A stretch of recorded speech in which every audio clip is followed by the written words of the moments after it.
Hey MVPs, going to talk to you guys about the main event. It is Brandon Moreno versus Steve Erceg. Brandon Moreno, 22-8-2. He's a minus 245 favorite, and he's fighting Steve Erceg, who's at plus 200. We'll start with Steve Erceg.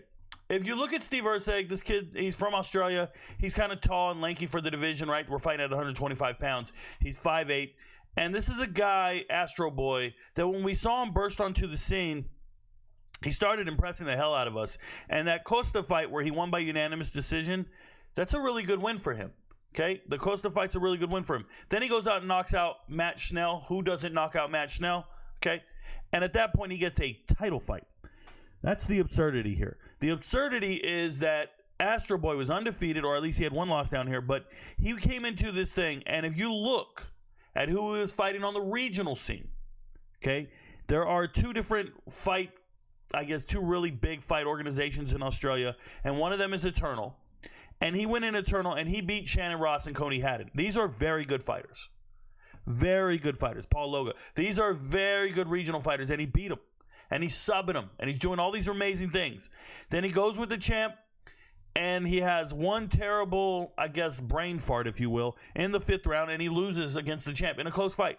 He was winning the fight, essentially. All he had to do was maybe get a takedown, maybe do some striking, not do anything stupid. And the 5th round, Pantoja's more mentally stable and strong, and gets the takedown and beats this kid.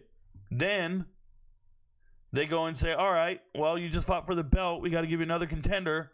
Here's Kai Kara-France knocks you out in the 1st round. And here we have a kid who's probably not built for 5 rounds, if we're being honest. He's a crafty dude, been fighting in the regional scene, but I don't even think he belongs in the upper echelon of the division.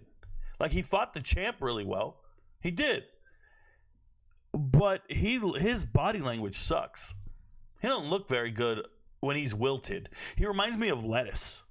Lettuce looks great, crispy. Everything looks great about lettuce. But if it ever gets wilted, lettuce looks terrible. You look at lettuce, you're like, man, I'd never eat that in a million years. That shit looks terrible. That's Steve Erceg. He's just like a piece of lettuce just out there. Just, ugh. He's a banana peel that just keeps turning brown. You're like, man, you were holding your color together so good. What happened? The fucking 4th round came. I wasn't ready for it. He doesn't look appealing to judges. And then we're going to talk about Brandon Moreno. Yeah, the baby assassin. This man right here, first and foremost, he has fought 32 times in his life. In the UFC, well, not in the UFC, professionally, 32 times. Never been finished. That's number one. Never been finished. So even if you think Erceg's going to win, you got to go Erceg by points. And good luck picking Erceg. This is a 5-round fight. This is a main event.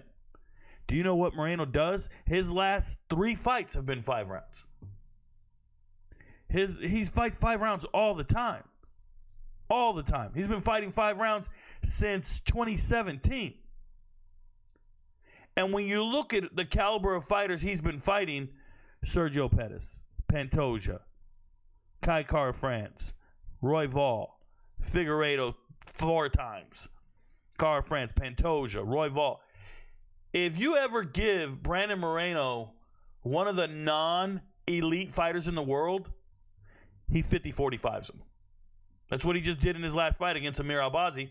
50-45. Wasn't even close. Now we're in Mexico City against some Australian kid who doesn't have the cardio you have, doesn't have the fight acumen you have, doesn't have the experience you have. Look, man, while that guy Erceg, they're the same age essentially. What are they, 31 and 29? So you think of Steve Erceg as like this young prodigy? He's 29, bro. It took him this long to get to the UFC. He's 29. Brandon Moreno's only 2 years older, and it feels like Brandon Moreno's got 100 years of experience more than him. It's because while that guy was fighting regional fighters and beating regional guys, Brandon Moreno's been fighting the best fighters on the planet Earth and winning and always going the distance. We're talking about split decision losses, meaning he was winning on one of the judges' scorecards. He has one loss in how long that wasn't split decision?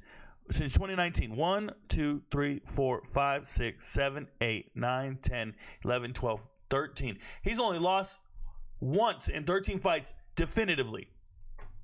Once. And that was to Figueiredo, the champ. That's it. I like Brandon Moreno in this fight, man. I trust him. I trust him to go out there and just ragdoll this kid. Outstrike him. Just be quicker. Be meaner. Be better. And take this kid to the deep end. We're talking about experience matters right here. Okay, experience matters. If you like Erceg, you're getting him at a tremendous value. Let me just say that right now. Erceg at a plus 190 is a tremendous value if you believe in Erceg like that. But when you make that bet and you're watching the fight and you watch him start to wilt like that piece of lettuce, don't get mad at me, bro. Don't be mad at me. That's your problem. Now, if you think Erceg's winning the fight, I told you. Brandon Moreno's never been finished, so you better go Erceg by points. It's a plus 280. Now you're getting tremendous value. The biggest issue I have right now is that Erceg kid going to quit? Is he just going to fold up shop and Moreno going to TKO him in the 3rd, 4th, 5th round? Or is he going to be tough enough to make it 5 rounds and Moreno only wins by points? I don't want to get precision with you. I'm going to take Moreno money line and tell you that it's parlayable for sure. It's a minus 250 right now. You can parlay it with some other picks that I've put out there. Martinez for sure. Okay? You can go out here like this. Money line this. I'll make one up right here in front of you. You can go main card only. I don't give a shit. Right? You can leave Pfeiffer out of it if you want to. What does that get you? That's plus 111 money, bro. That's plus 111 money, and you are repping puro Mexicanos right here. This is the all-Mexican parlay on the main card. Yes, I'm skipping some of the other Mexicans. There's other choices, but I feel like this one right here, plus 111 money. Your friends don't know, but Rico knows. Go flip a unit, y'all. Peace.